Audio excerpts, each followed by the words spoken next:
आपल्यासोबत आमदार अमोल मिटकरी आहेत आणि ते अभिवादन करण्यासाठी चैत्यभूमीवरती दाखल झालेले होते, अभिवादन केले। मोठ्या संख्येने लोक जे आहेत ते या ठिकाणी अभिवादनासाठी येत असतात। कसं बघता या आजच्या दिवसात? आणि आजचा दिवस प्रत्येकाकरता एक प्रेरणा, त्या माध्यमातून ज्या महामानवांचं महापरिनिर्वाण झालं त्यांच्या स्मृतीस्थळी अभिवादन करून एक प्रेरणा घेण्यासाठी आजचा दिवस असतो। अनेक वर्षांपासून मी चैत्यभूमीवर येतो। काल मी अजितदादांना विनंती केली की मला सोबत यायचं आहे, म्हणजे शासकीय मानवंदना कशी असते ते पण मला आज या निमित्तानं पाहता आली। दादांनी मला सकाळीच आज ते एक संधी दिली त्यांच्यासोबत अभिवादन करण्याची। पण महामानव डॉक्टर बाबासाहेब आंबेडकरांच्या विचाराची प्रेरणा घेऊनच मी महाराष्ट्रभर फिरत राहिलो।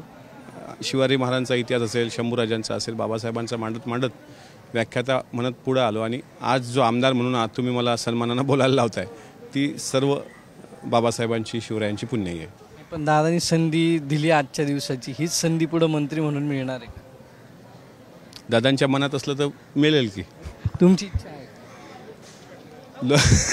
आमची इच्छा आहे। आता मला सांगा, जर गुलाबराव पाटलांची इच्छा होऊ शकते, अब्दुल सत्तारांची इच्छा होऊ शकते, अशा अनेक लोकांच्या इच्छा असू शकतात, तर अमोल मिटकरीची पण इच्छा आहे। संधी दिली तर आम्ही सोनं करणारच आणि आम्ही काम करत राहतो। आणि आमचा पक्षाचं एक वेगळेपण आहे, काम करत राहा, संधी आपोआप चालून येते। हा जो कोट शिवला आहे हा शपथविधीचा कोट नाही आहे, नाहीतर मी दुसरा कोट शिवला असता, पण हा जो कोट शिवला आहे तो माझा पेहराव आहे। आणि अजितदादा माझे नेते आहेत, त्याच्यामुळे ते जे जबाबदारी देतात ते मी प्रामाणिकपणे पार पाडतो। गुलाबी जॅकेट दिसतं?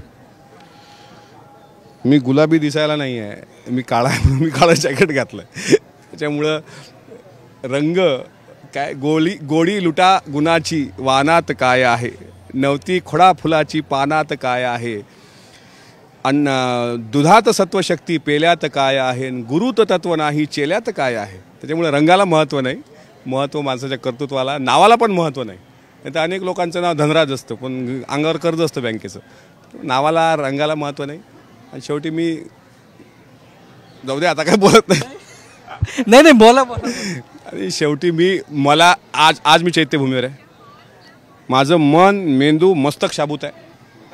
त्याच्यामुळे मला जे अभिव्यक्ती स्वातंत्र्य भारतीय राज्यघटनेने दिलं आहे, लिहिण्याचं, बोलण्याचं, व्यक्त होण्याचं, मला वाटलं काळं घाला, मी काळं घातलं।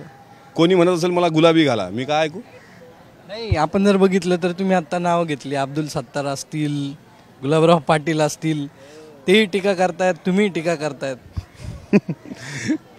सुरुवात ते करतायत, मात्र उत्तर आम्हाला द्यावीच लागतात। असं आहे की ही खतखत आहे, महायुतीमधली खतखत आहे शिवसेना आणि राष्ट्रवादी।